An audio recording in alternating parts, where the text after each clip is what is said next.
So purposeful living is every day allowing him to show you new parts of him, new parts of yourself, new parts of this world that we dwell in, new parts of the world that he's calling us to, new parts of the kingdom he is calling us to bring to this world. Like, it's all about discovery, because our God is extensive, and he could never be fully, he could never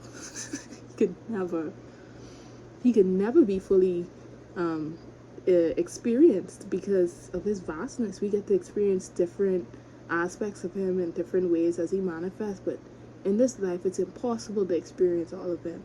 There are so many people just allowing life to happen to them, like they're not intentionally doing anything about life. It's like, oh, I'm in a relationship, you want to treat me bad, well, I guess I treat you bad back because that's what Cardi B said to do.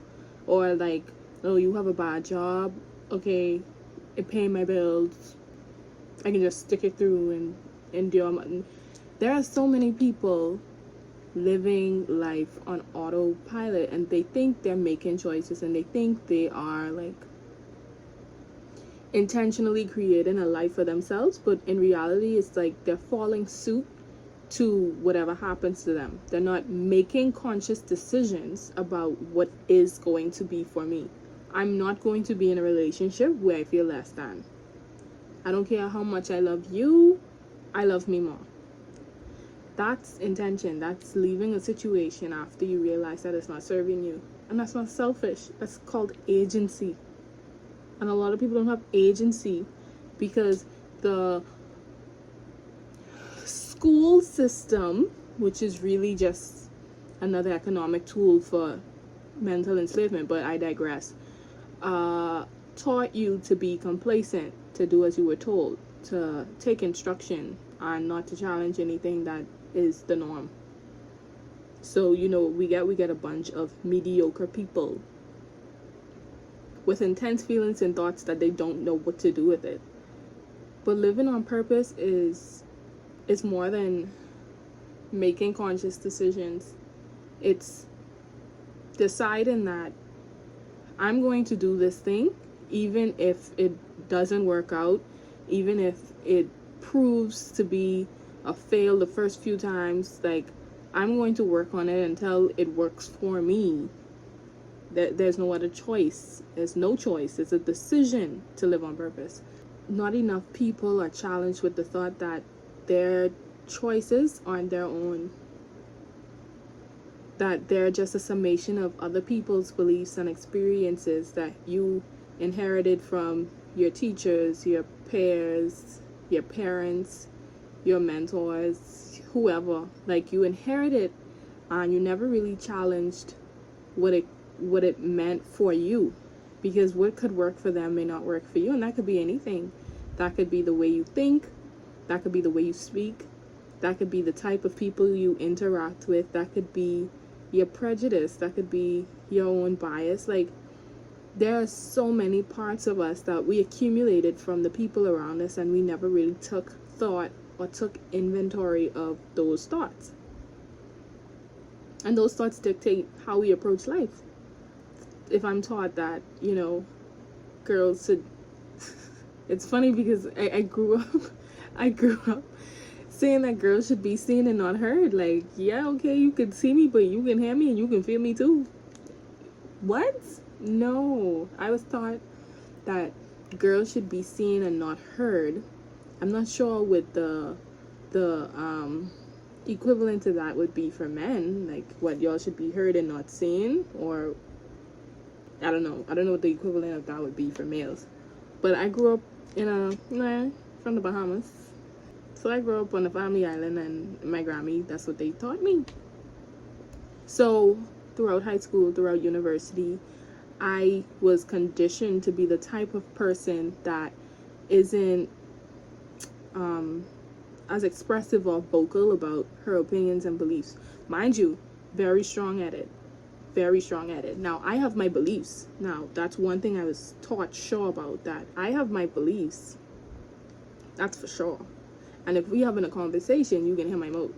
But when it came to being the type of person that stood up and stand out, or like vocally express themselves, even in a room full of people, where I might have been challenged or, you know, start a controversy. Like, I was never that type of person. I was always quiet as a lamb. But when I do speak, yeah, you can feel me. Because I have thoughts. I have many thoughts. And maybe sitting down and observing is that one thing that taught me that you should be seen and not heard. Maybe that observant part that of me that I was able to develop is necessary, because God don't waste anything. So I ain't complaining. But I use that example to say that there are things about you that you inherited, you were conditioned into to be a tolerable child, to be a child who is easy to manage and handle and deal with. Because a lot of our parents, especially in the Black community, kind of just, they didn't really raise us. There's a lot of us out here who were gifted parents who took time and were intentional about the way they taught us, the way they trained us. But it's a lot of people who suffer from past trauma where their parents basically just tolerated their existence. And at the end of the day, healing is your priority. And that's where purpose comes in. So when you're purposeful about identifying the parts of you that doesn't make sense, because some things, if you think about it, it doesn't make sense. It doesn't. It's just things that people said one day and everybody kind of went with it.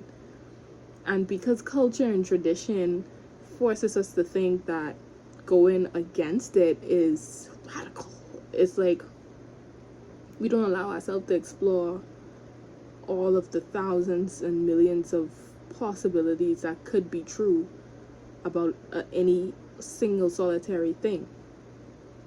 That being said, only Christ knows the real reality about anything. He is the truth, he is the way, he is the life. We know all that good stuff. So in being purposeful, it's not just about deciding what you want for yourself. It's about genuinely taking account for everything that's happened to you. Like I said, with my childhood, my upbringing, that I was conditioned that way, but God used it for good. Now I'm the type of person who could sit in a room and I could listen without feeling like I need to be heard. And when I speak, I'm informed. My speech is informed because I pay attention, because I observe, because I watch, and because I listen, most importantly. And of course I have my own biases and my own flaws. Like, come on. You know, I'm human. That's expected. But at the end of the day, he uses all things for the purpose he brought you here for.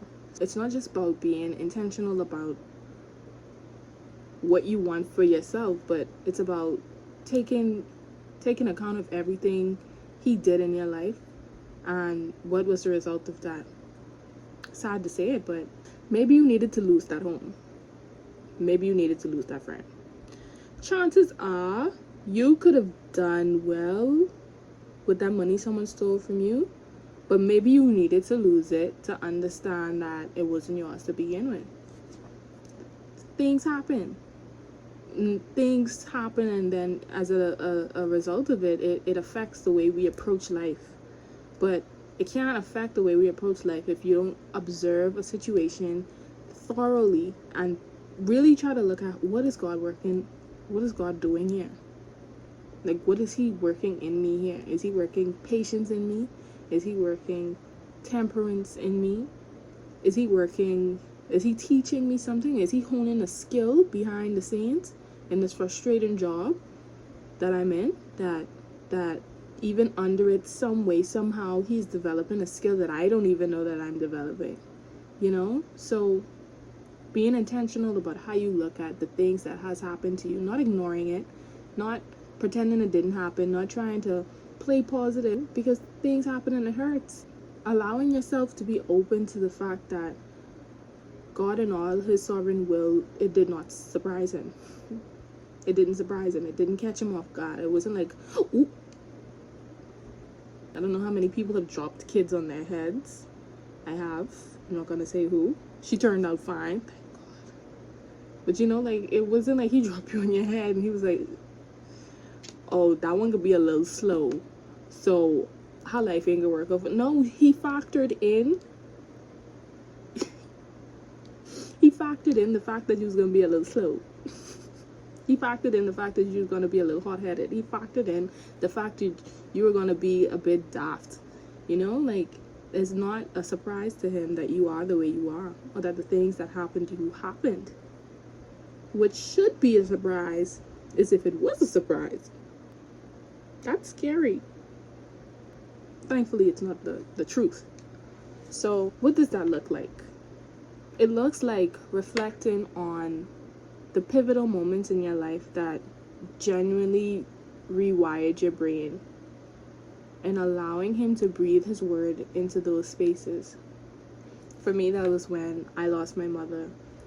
That was something that was just like, okay, stuff like this happens to people? Why? And to be completely transparent with a bunch of strangers on the internet, I God forgive me, but I denounced his existence. I was so broken to the point where I'm like, there cannot be a God out there who would allow something like this to happen to me. What did I do? Who did I hurt? I'm just a baby. Like, what did I do? So I carried the guilt of thinking that I somehow deserved what happened, you know? And he had to work through that with me in his own way. And it's important that you allow him to work with that with you too. And at the bottom of it, it was a beautiful chaos.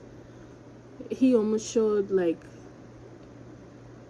it almost mirrored the story of creation. That I was just this dark, beautiful chaos. Mind you, the world in the beginning, when it became void and without form, it still was beautiful because it was his. And he created, you know. It wasn't his intention for it to be that way, but that's when he set an intention. That's when he said, let there be light and let there be a firmament. That's when he started to show me, like, these are the parts of you that I see. These are the parts of you that's under all of this mess. And you have to allow him to do the same for you.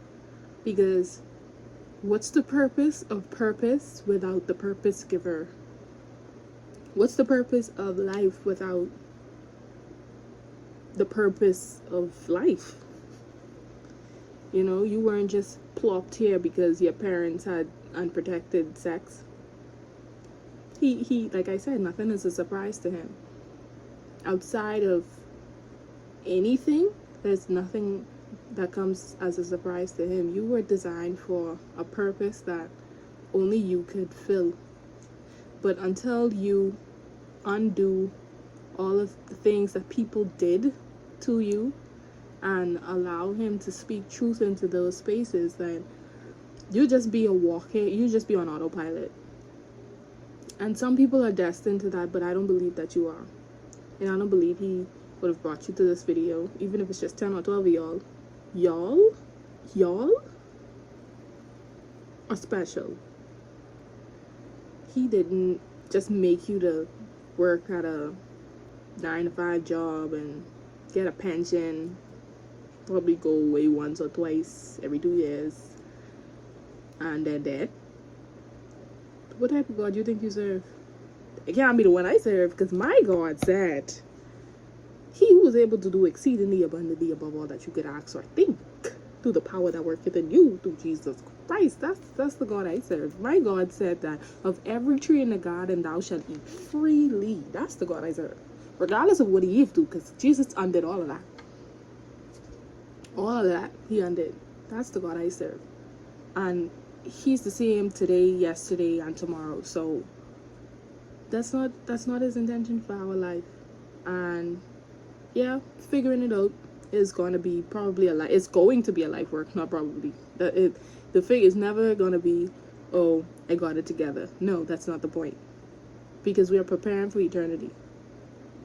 So purposeful living is every day allowing him to show you new parts of him, new parts of yourself, new parts of this world that we dwell in, new parts of the world that he's calling us to, new parts of the kingdom he is calling us to bring to this world. Like, it's all about discovery, because our God is extensive and he could never be fully, he could never